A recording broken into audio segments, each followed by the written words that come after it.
Welcome to Ranju ಬ್ಲಾಗಿಗೆ. ಇವಾಗ short video pulao ಮಾಡ್ತಾ ಇದ್ದೀನಿ.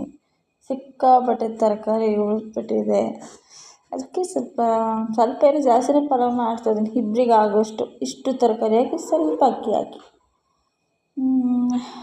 ನೋಡ್ತಾ ಇದ್ದೀರಾ ಏನೇನು ಹಾಕಿದ್ದೀನಿ ಅಂತ. ಶುಂಠಿ ಬೆಳ್ಳುಳ್ಳಿಯನ್ನು ತೊಳೆದು ಹಾಕ್ತಾ ಇದ್ದೀನಿ. ಈ ಕಡೆ ಕುಕ್ಕರ್ ಬಿಸಿಗಿಟ್ಟಿದ್ದೀನಿ. ಆಯಿಲು ಏನು ಮಾಡಬೇಕು, ಸಿಕ್ಕಾಪಟ್ಟೆ ತರಕಾರಿ ಇದೆ, ಫ್ರಿಜ್ ಇಲ್ಲ ಎತ್ತಿಡೋಕ್ಕೆ, ಇಲ್ಲಾಂದರೆ ಎಲ್ಲ ಕೊಳ್ತೋಗ್ಬಿಡುತ್ತೆ. ಚಿಕನು ಅದು ಇದು ಅಂತ 2 ದಿನ ತುಂಬ ಟೈಮ್ ಹಿಡಿದ್ಬಿಡುತ್ತೆ. ಮಾಡಿದಾಗಂತೂ ಬೇಗ ಖಾಲಿ ಆಗೋದಿಲ್ಲ, ಯಾಕೆಂದರೆ ಸುಮಾರು ಜನ ಇದ್ದರೆ ಬೇಗ ಖಾಲಿ ಆಗುತ್ತೆ, ಇಲ್ಲಾಂದರೆ ಇಲ್ಲ. ಚಕ್ಕೆ, ಪಲಾವ್ ಎಲೆ, ಆಮೇಲೆ ಕಲ್ಲುವ್ವು, ಏಲಕ್ಕಿ, ಲವಂಗ ಎಲ್ಲ ಹಾಕಿದ್ದೀನಿ. ರುಬ್ಕೊಂಡಿರೋ ಮಸಾಲೆ ಕೂಡ ಹಾಕಿದ್ದೀನಿ. ಅಚ್ಚಕಾರದ ಪುಡಿ, ಅರಿಶಿನ. ಆಲ್ರೆಡಿ ಅದರಲ್ಲಿ ಮಸಾಲೆ ಹಾಕಿದ್ದೀನಲ್ಲ, ಅದಕ್ಕೆ ತುಂಬ ಮಸಾಲೆ ಪುಡಿ ಹಾಕೋದಿಲ್ಲ.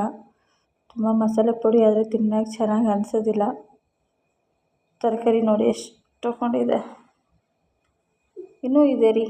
ಸುಮ್ಮನೆ ದುಡ್ಡಿದೆ ಅಂತ ತಂದ್ಕೊಬಿಡೋದು, ತಿರುಗಿ ಮಾರನೇ ದಿವಸ ಬಿಸಾಕ್ಬಿಡೋದು, ಅದೇ ಆಗಿಬಿಟ್ಟಿದೆ ನಂದು. ಸ್ವಲ್ಪ ರೈಸ್ ಹಾಕಿದ್ದೀನಿ, ಇಬ್ಬರಿಗೆ ಆಗೋಷ್ಟು ಅಷ್ಟೇ. ನಾನೇ ಒಬ್ಬಳು ತಿನ್ನೋದು ತರಕಾರಿ ಪಲಾವ್. ಇವನಂತೂ ಏನು ತಿಂತಾನೆ, ಇವನು ತಿನ್ನೋದಿಲ್ಲ, ಅಷ್ಟಕ್ಕಷ್ಟೇ. ಸ್ವಲ್ಪ ಮಸಾಲೆ ಉಳಿದ್ರೆ ನೀರು, ಸಾಲ್ಟು,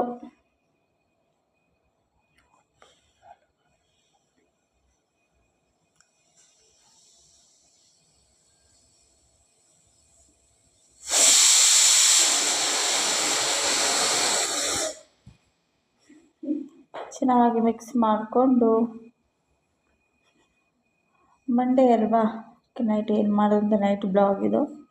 ಲಾಂಗ್ ವಿಡಿಯೋ ಮಾಡೋಕ್ಕೆ ಟೈಮೇ ಇಲ್ಲ, ಅದಕ್ಕೆ ಶಾರ್ಟ್ ವಿಡಿಯೋ ಮಾಡೋಣ ಅಂತ ಅಂದ್ಕೊಂಡಿದ್ದೀನಿ. ಇದು ಚೆನ್ನಾಗಿ ಬಂದರೆ ಚೆನ್ನಾಗಿಲ್ಲ ಅಂದರೆ ಇಲ್ಲ. ನೋಡಿ ಹೇಗಾಗಿದೆ ಪಲಾವ್. ತುಂಬ ಖಾರ ತಿನ್ನೋಕ್ಕೂ ಆಗಲ್ಲ, ಅದಕ್ಕೆ ಸ್ವಲ್ಪ ಲಿಮಿಟ್ ಖಾರ. ಹಾಗೆ ಲೈಟ್ ವೇಟ್ ಮನೇಲಿ ಇರೋದು ಐಟಮ್ ಎಲ್ಲ ಹಾಕಿ ಮಾಡ್ಕೊತಾ ಇದ್ದೀನಿ ರೀ. ಏನು ಮಾಡೋದು, ಎಲ್ಲ ಬರೀ ತಂದಿರೋದು ವೇಸ್ಟೇಜ್ ಜಾಸ್ತಿ ಆಗುತ್ತೆ ಹೊರತು ಅದೇನು ಯೂಸ್ ಆಗೋದಿಲ್ಲ.